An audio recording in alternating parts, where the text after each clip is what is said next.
Saudara-saudari terkasih, apakah saudara sudah memulai hari ini dengan penuh sukacita dan punya niat untuk berbuat baik meskipun kecil? Semoga Tuhan memberkati niat baik saudara. Hari ini tentu saya ingin memanfaatkan kesempatan istimewa untuk mengucapkan selamat Natal kepada kita semua.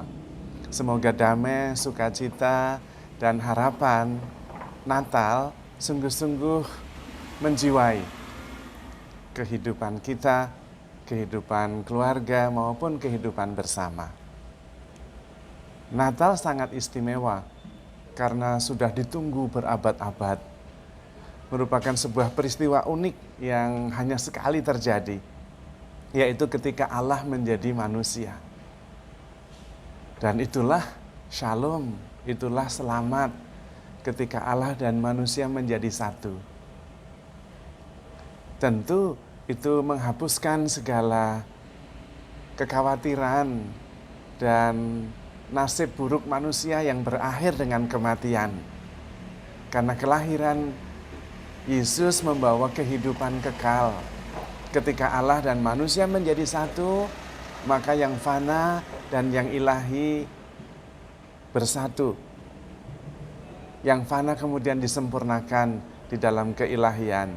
Dan itulah kehidupan kekal yang merupakan kabar gembira bagi kita semua.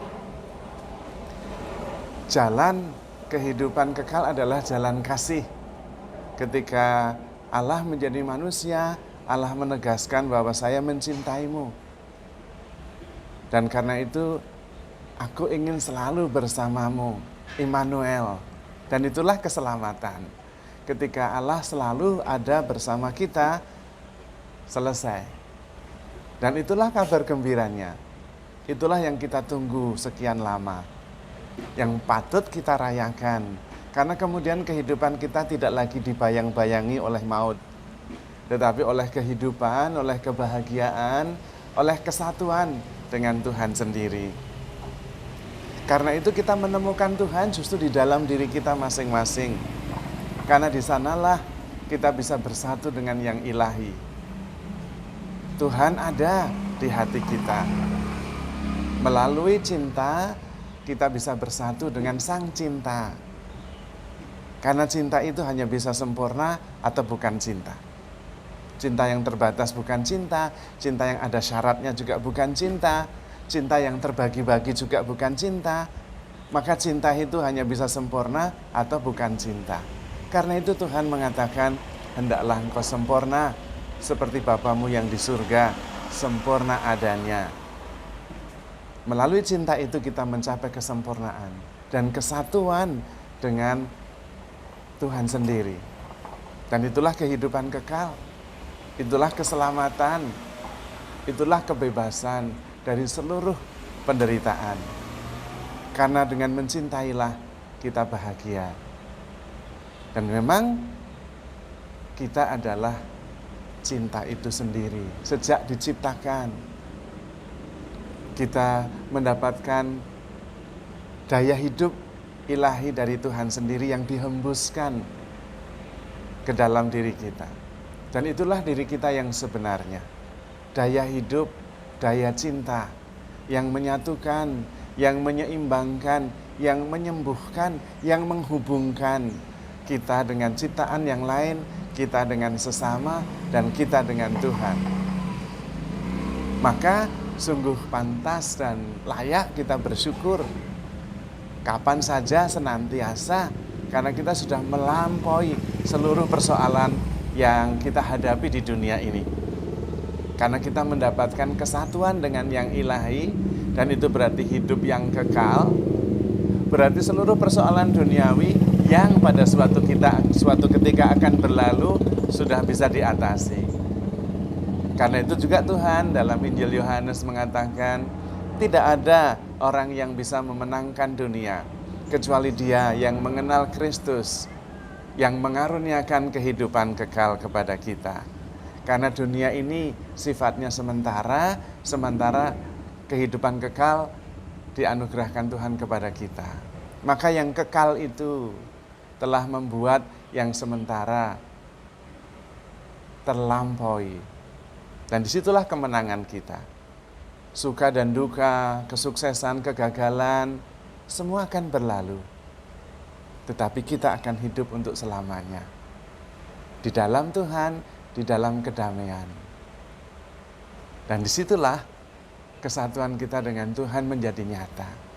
Yang mengerjakan Tuhan bukan kita. Karena Allah menjadi manusia. Hanya itu yang bisa dilakukan. Manusia menjadi Allah tidak bisa. Tetapi Allah menjadi manusia bisa. Dan kesatuan hanya bisa dimungkinkan ketika Allah yang mengerjakannya. Maka keselamatan kita sebetulnya adalah kehendak Allah. Inilah kehendak Allah, inilah kehendak Bapa, yaitu barang siapa mengenal Putra, melihat Putra, dan percaya kepadanya, ia memperoleh hidup yang kekal. Karena itu kita perlu menyatukan diri dengan Kristus. Karena dengan menyatukan diri dengan Kristus itulah kita memperoleh kehidupan kekal, mengatasi semua persoalan yang kita hadapi di dunia ini, termasuk kematian. Kalau hidup adalah uang, saya yang penting uang, maka kita akan kehilangan segala-galanya pada suatu saat. Kalau hidup adalah kesuksesan, maka juga suatu ketika akan kehilangan kesuksesan itu. Tetapi kalau hidup adalah Kristus, maka mati adalah keuntungan. Bahkan mati aja menjadi keuntungan. Karena kita kemudian memasuki kehidupan yang kekal. Maka ketika Allah menjadi manusia, mari kita bersatu dengan yang ilahi itu. Apalagi yang mengerjakan kesatuan itu adalah Tuhan sendiri. Allah menyertai kita, Immanuel, selama-lamanya. Kita tinggal membuka diri dan mengatakan amin. Saya percaya dan mempercayakan diri saya. Saya adalah Kristus. Hidup adalah Kristus. Dan mati adalah keuntungan. Maka kemudian hidup kita mempunyai perspektif yang sangat luas. Tidak lagi dibayang-bayangi, dibelenggu, dikuasai oleh persoalan-persoalan duniawi yang kita hadapi setiap hari. Bukan berarti bahwa persoalan duniawi tidak ada lagi, tetapi karena kehidupan kekal, karena kesempurnaan dalam kasih, karena Tuhan menyertai kita, maka persoalan duniawi ini kemudian suatu ketika akan berlalu. Tetapi kasih Allah akan tetap dan hidup kita akan kekal bersama Tuhan selamanya. Apalagi memang Tuhan sangat mengasihi kita. Tindakan Allah menjadi manusia adalah tindakan cinta tanpa pamrih, yang menyelamatkan, yang menyembuhkan, yang membahagiakan. Maka mari kita bersyukur, kita bersukacita. Karena apa yang dijanjikan Tuhan pasti akan terlaksana. Dan janji Tuhan adalah kebahagiaan kekal, kehidupan kita yang sempurna di dalam kasih, di dalam rencana Tuhan, di dalam kesempurnaan kebahagiaan. Maka saudara-saudari terkasih, selamat Natal. Handle yourself with care because you are loved. Tuhan memberkati.